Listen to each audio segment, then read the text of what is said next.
Amis aficionants, bonjour, bonsoir et bienvenue dans cette nouvelle émission de Noir et Blanc. L'émission après les deux premières grandes finales du Trophée Taurin Midi Libre La Provence, c'est aujourd'hui. Le Trophée des Raseteurs, c'était samedi dernier à Mauriès. Le Trophée de l'Avenir, c'était dimanche dernier à Istres. Et on va revenir sur ces deux grands moments de la saison.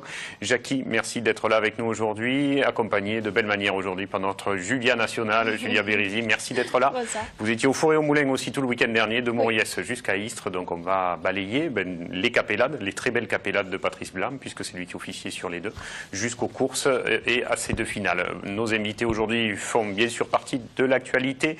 Michel Fouque, bonjour, la manade du Rhône. Vous êtes là, ça fait très plaisir à Julia Bérézy, mais à nous aussi, parce que, voilà, un grand premier titre pour votre manade, Biaou de l'Avenir, décerné logiquement, même s'il y a eu beaucoup de bons taureaux pour cette finale du Trophée de l'Avenir, tant mieux d'ailleurs, mais Banaru, finalement, sur sa saison aussi, puisqu'il gagne quand même le Gland d'Or à Montfrein et c'est pas l'un des moindres trophées, est aussi couronné le jour de la finale du Trophée de l'Avenir. On va revenir sur tout ça. Et puis à vos côtés, un des membres du Trophée Taurin, Bernard Quette, merci d'être là. Vous êtes un voisin puisque vous êtes du Crest, vous n'avez pas fait un gros déplacement pour venir sur nos plateaux de Montpellier. Merci beaucoup. Vous le savez, l'émission Noir et Blanc, c'est des nouveaux horaires depuis septembre. On vous donne à nouveau ce petit détail et cette petite grille des horaires sur les différentes chaînes de TV Sud, que ce soit sur TV Sud Camargue, TV Sud Montpellier ou TV Sud ou LCM à Marseille, avec voilà par chaque antenne des diffusions qui sont différentes sur la 31, sur la 33 ou sur la 30. Le début de l'émission, c'est comme d'habitude, même s'il y a les finales,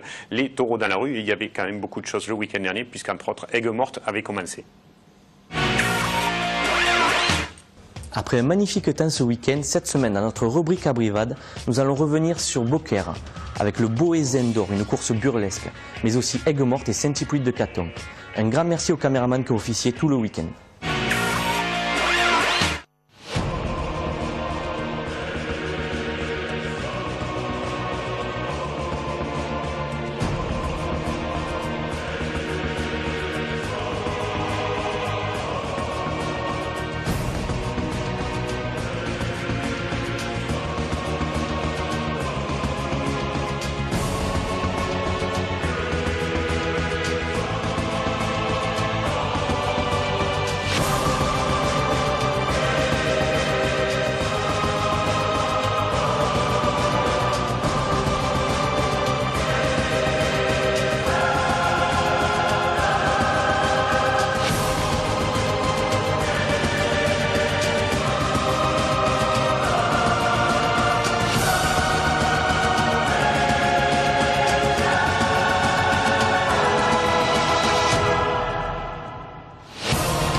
De magnifiques images de ce week-end. Nous aurons encore plus d'images la semaine prochaine d'Aigues-Mortes.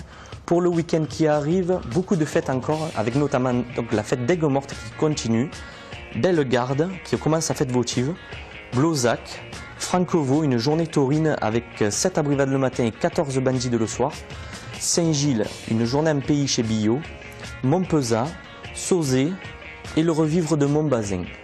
À ce week-end sur les parcours.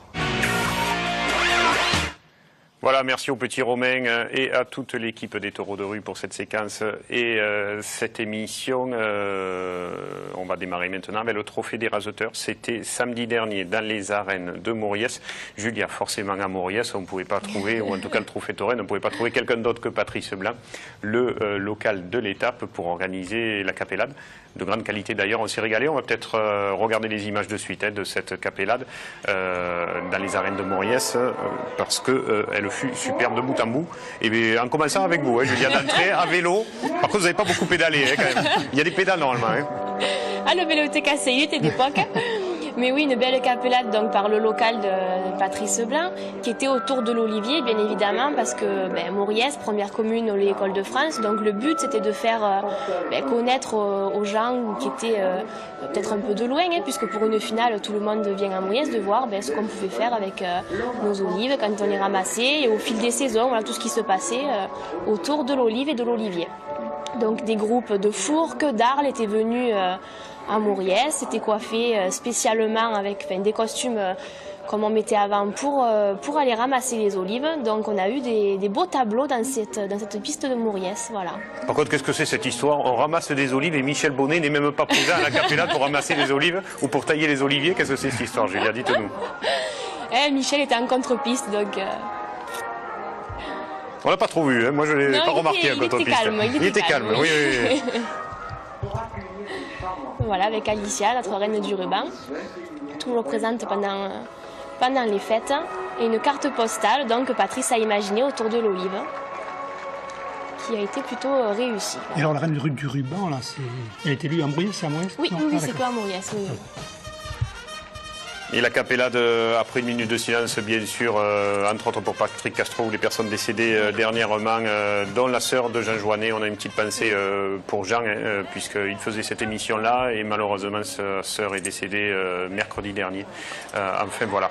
Premier taureau de cette journée, beaucoup de pression, on va peut-être en revenir avec le trophée taurin, parce que énormément de droitiers, dont 3 invités en plus, ça faisait beaucoup pour des arènes de Mauriès, avec Sisley de la manade Blatière-Bessac, et puis d'entrée, cette action très impressionnante après Michel Lison. Eh oui, ça commençait pas trop bien. Alors en plus, Sisley, c'est un taureau qu'on a déjà vu blesser un tourneur, puisque c'est lui qui avait blessé Eusébie à Montfrein. Donc justement, en commentant avec Gérard, on disait c'est un taureau qui nous rappelle pas de très bons souvenirs. Et malheureusement, il nous fait encore un coup d'éclat dans ces arènes. Donc bon, on souhaite un bon rétablissement à Michel Lison, Pêcheur, parce que ça... Et Michel, j'étais à côté moi de la capellade quand il rentrait, il disait je rentre troisième, j'aime pas du tout ça, un troisième tourneur à rentrer en piste, et finalement 3 minutes après il se fait blesser. Alors d'entrée on a vu Mathieu Marquier faire les rasés et surtout avoir la réussite qu'il fallait, puisqu'il n'avait que 2 points d'avance sur David Morel, et d'entrée il a levé et a conforté son avance, voire s'est détaché, alors que David Morel était lui beaucoup plus malheureux au ruban. Oui, puis en plus, Mathieu Marquier, c'est quelqu'un qui venait souvent à Mauriès. Donc est-ce que le fait de connaître les arènes, d'avoir remporté de nombreux trophées là aussi, il était peut-être déjà en confiance un peu plus. Puis bon, le fait de commencer déjà au premier tour à faire quelques rubans. Une image forte, René Coudert qui a trouvé un endroit qui était au soleil dans les arènes pour s'y mettre, pour filmer l'image samedi dernier. On le salue, René. Moi je pense que Marquier, quand même, il a le niveau du trophée des As. Je ne sais pas pourquoi il a rétrogradé, mais... il avait sa place au trophée des As. En étant blessé aussi en revenant, il a peut-être préféré revenir à ce niveau-là, je sais pas, mais c'est que là il était quand même au-dessus, on l'a vu toute la course. Deuxième taureau de cette journée, le taureau de la manade Chauvet, qui a démarré un peu en naviguant, mais c'est sur la deuxième partie de son quart d'heure, calé sous la présidence, là, ou en tout cas la buvette, a réalisé une bonne deuxième partie de course. Oui, un taureau qu'on a toujours vu tout au long de la saison faire des bons quarts d'heure, donc bon, il avait bien sa place à la finale. Et un taureau quand même dangereux, on le voit souvent la corne à la planche, qui coince presque le pied au raseteur. Donc là encore, deuxième partie de quart d'heure qui était très intéressante de la part de Coué. Et puis il faut le noter, quand même belle affluence pour une finale du trophée des raseteurs. Les gens se sont déplacés en masse dans les arènes de Mauriès, tant mieux.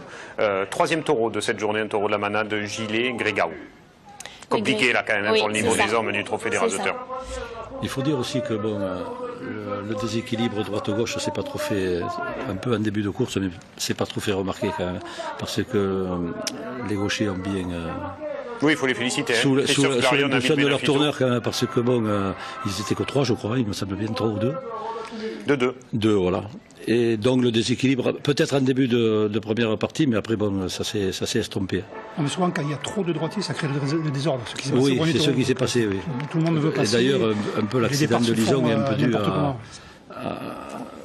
Et Zico Catif, avant de remporter le trophée de l'avenir le lendemain, qui était là et qui était aux premières loges pour voir ou revoir surtout le taureau qu'il avait blessé dans les arènes de Montfray lors de la finale du Gland d'Or. C'est Est-Épouse de la manade Fanfone Guilherme. Oui, on le sentait un peu peureux quand il le voyait. Peu cher, ça lui rappelait sûrement pas de bons souvenirs. Donc, mais Est-Épouse qui a gagné justement dans cet après-midi et qui, comme à son habitude, un taureau qui a fait un très bon quart d'heure, bien raseté aussi. Les raseteurs ont bien joué le jeu. Un taureau qui est monté en puissance tout au long de la course, hein, et puis bon, qui excelle aussi sur des rasés longs. Hein. Et qui gagne peut-être sur une dernière action énorme après Rémi Guyot. Rémi, oui. On la verra en fin de quart d'heure, mais c'est vrai qu'il a dominé.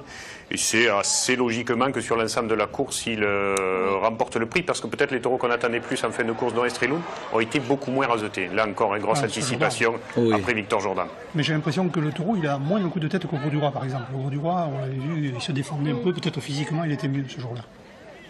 Tu parles d'Estrelou? D'Est-Épouse. Ce qui est sûr, c'est qu'à Moriès, il trouve des angles pour se mettre un petit peu à l'abri, ce qui est peut-être moins le cas dans d'autres pistes aussi. Et c'est vrai que là, les rasés, il faut aller à la tête. Il y en a beaucoup qui sont passés loin. C'est une piste qu'il connaît puisqu'il était déjà venu au mois de juin pour la finale. Donc il avait déjà été très bon cette fois-là.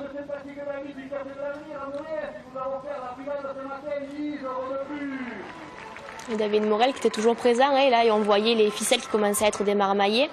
Et il a essayé jusqu'au bout de les prendre parce que c'était des points précieux pour rattraper Mathieu Marquier, mais en vain. Ça n'a pas suffi. Et voilà, cette dernière action énorme après Rémi Guyot, un petit peu accroché dans les bobines de la ficelle.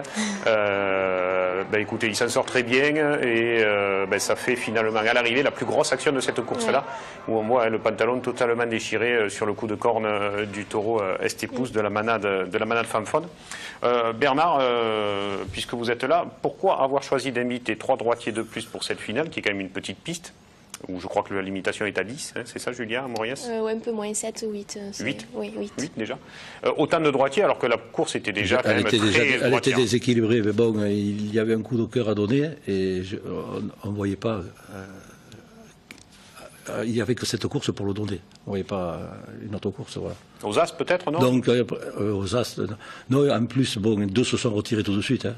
Oui, Cyril Garcia et Frédéric Joquin, voyant la pagaille surtout au premier à siffler, on dit c'est pas le jour pour tirer un coup de corde, donc on préfère s'arrêter. Effectivement, après il y a eu un petit peu moins de droitiers. Et c'est vrai que la course... C'est sûr qu'au départ, la course était déséquilibrée, en faire 23, mais bon, on ne pouvait pas faire autrement, voilà. D'accord. À l'arrivée, on espérait, la course était belle en deuxième partie, des taureaux spectaculaires et brillants, mais finalement, on s'est dit qu'avec Est-Épouse, c'était un premier bon quart d'heure et qu'on allait aller crescendo. Et finalement, non, c'est un petit peu moins raseté sur la fin. Mathieu Marquier s'étant détaché aussi de David Morel, ce qui avait peut-être enlevé un petit peu de pression à cette course-là. On va regarder de suite la suite de cette finale du Trophée des Raseteurs 2013 avec Escamillo, qui était l'autre gros client de cette journée dans cette finale du Trophée des Raseteurs.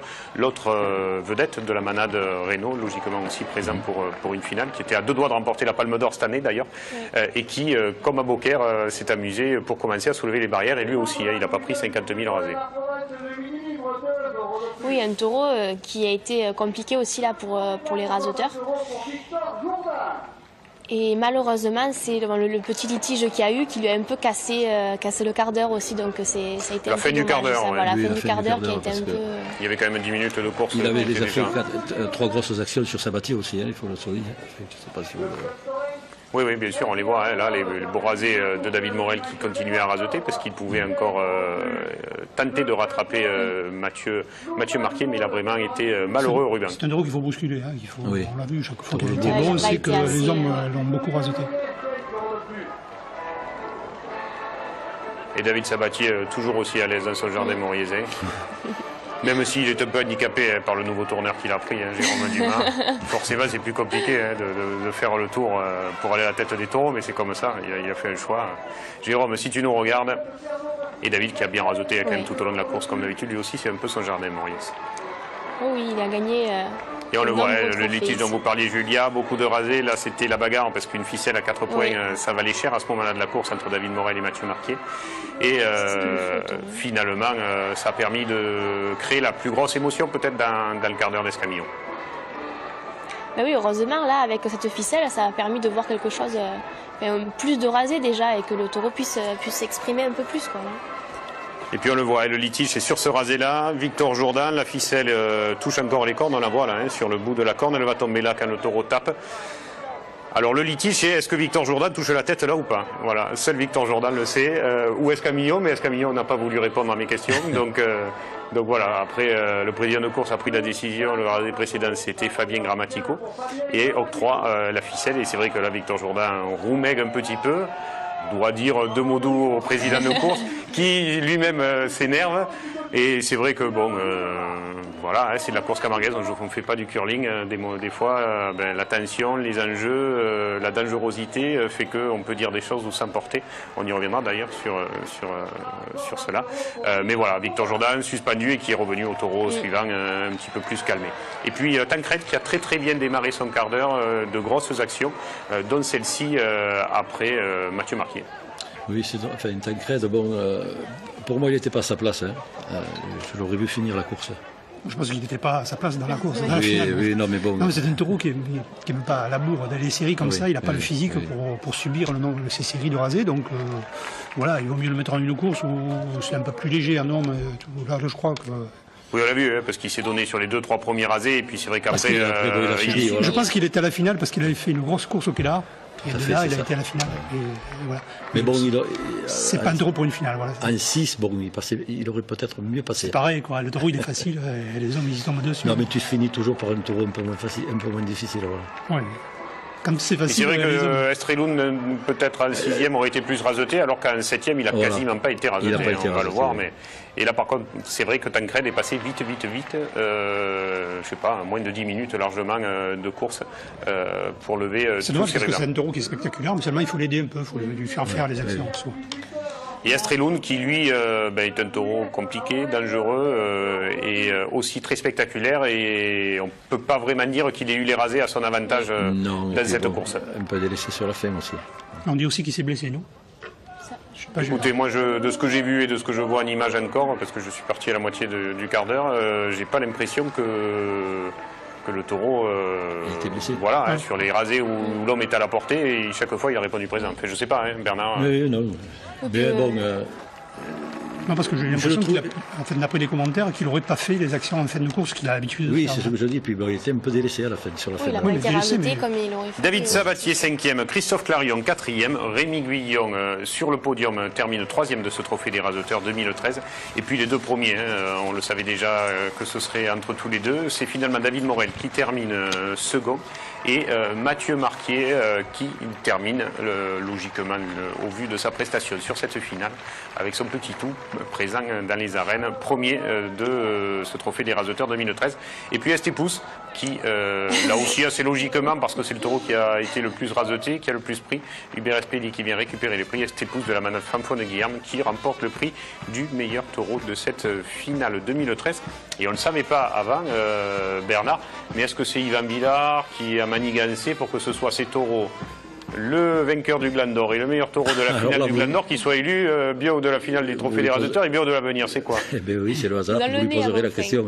C'est vrai, il a le nez, Yvan Villard, parce que c'est vrai que c'est finalement les 2 meilleurs taureaux de la saison, ou en tout cas la finale et la saison, qui ont été honorés. Comme quoi c'est bien finalement, c'est le bio de l'avenir ou le taureau de la finale, c'est sur la finale, mais ça, cette année en tout cas ça coïncide avec quand même 2 taureaux importants de cette saison, Jackie. Mais oui, peut-être que Yvan il influence le jury alors. Non. Yvan, c'est un peu, je le compare un peu au. Non, c'est parce que c'est des taureaux qui ont fait des bonnes saisons et c'est pour ça qu'on les a mis à la finale et voilà, donc ils ont réussi leur finale. Non, pour avoir passé presque toutes les courses de ban à rue, je crois, on n'en a pas manqué, si, Julien? Non, pas trop, je pense. Non, je crois pas.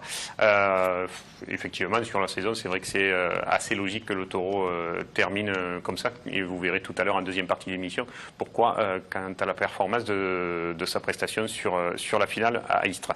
Là, oui, non, Bernard. avant de terminer cette première partie, quand même, je voudrais souligner tous les efforts qu'ont fait Mauriès, quand même, parce que ça a été une capellade extraordinaire, bon, une organisation sans faille. Et puis, bravo à Lucien et tout le club taurin. Oui, tout le club taurin. Puis bon, Mauriès, je sens l'authenticité. Vraiment, il y a l'affection qui vous accroche. Voilà, c'est tout. Je voulais terminer. Ça sent l'authenticité et l'huile d'olive. En plus. Surtout à cette époque de l'année, c'est l'heure d'aller ramasser les olives vertes. J'aime bien ces arènes de Mauriès. Et puis bon, vraiment, je dirais un peu. On fait un peu une marche arrière à Mauriès, vous voyez. On revient un peu à l'ancien temps. Ah, il faut. Voilà, c'est très bien. Écoutez, il y a même des enfants qui avaient 20 mois qui, d'un coup, se sont retrouvés habillés à l'ancienne ce jour-là. On habille tout le monde à C'est ça la Mauriès. magie de Mauriès et de ses habitants, effectivement. Moi aussi, j'adore aller par là-bas, retrouver la famille Bérézy, entre autres. Julia, vous étiez en bonne compagnie. La fin de course, vous étiez bien sûr avec les deux principaux bagarreurs de cette finale du trophée 2013 des raseteurs, David Morel et Mathieu Marquier. Alors Mathieu, aujourd'hui vous êtes vainqueur de ce trophée du groupe 2. Une première pour vous, c'est une fierté de le gagner cette année?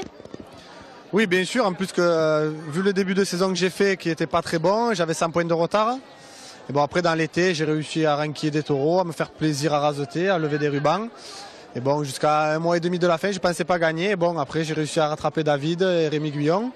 Et bon, après, ça s'est joué sur la finale. Hein. J'ai réussi à prendre le dessus sur David, qui a été malchanceux, qui a raseté, qui a été très malchanceux. Et bon, moi j'ai encapé des rubans et voilà. Je suis fier d'avoir gagné. Alors David, second sur le podium aujourd'hui, pas trop déçu de votre finale? Déçu du résultat.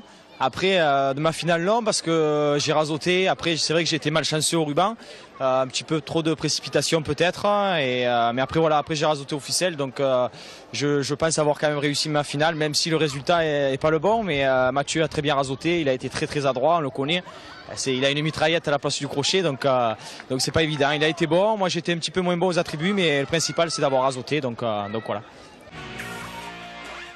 Bravo à tous les deux, bravo pour ce joli costume, Julia, pour cette finale 2013. Alors cette finale 2013, vous la retrouverez ce jeudi sur les antennes de TV Sud à 15h. Voilà, et la finale du Trophée de l'Avenir, ce sera ce vendredi, l'intégrale. Mais comme l'année dernière, comme les années d'avant, on sortira sans doute un double DVD sur les 3 finales, en grand format, de capellade et autres. On a déjà monté, ça fait 1h15, 1h20 chaque finale du week-end dernier, plus la finale des As à venir, voilà, pour ceux qui voudront archiver, que ce soit les raseteurs, les groupes folkloriques ou autres, ces grands moments de fin de saison de course camarguaise. Un grand moment, c'était le week-end dernier à Istres. On est arrivé à Istres avec beaucoup d'espoir et finalement, on n'a vraiment pas été déçus. En tout cas, moi, j'ai passé une excellente après-midi taurine avec de très bons taureaux, de grands raseteurs et je me suis régalé, mais ne bougez surtout pas, c'est tout de suite après ça.